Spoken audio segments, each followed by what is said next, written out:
Hello everyone, today I will show you how to add or insert blank pages or empty pages in a PDF file end of the document or as last page. First open your PDF file with PDF XChange Editor. Now select page organize option and select an insert option. Now select empty pages and you can add custom blank pages or standard, or you can add this document pages size. And now select here how many pages you want to add. I'll add 4 pages and select location before, and this is first.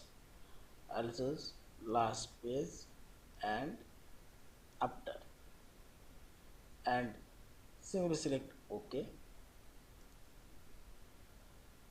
See this page thumbnail option and see this blank pages are added after this document in this way. And similarly I'll add blank pages after second page.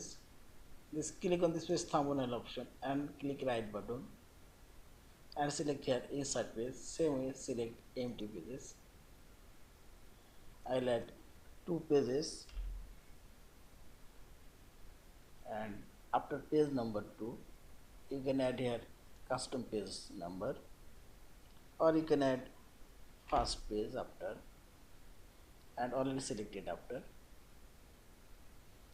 or you can choose page number 3 and say this page number 3 and simply select OK and see this page number 3 and this 3 blank pages inserted. In this way you can add empty pages end of the document or after the pages. Yeah. Thank you for watching. Please subscribe, like, share and comments.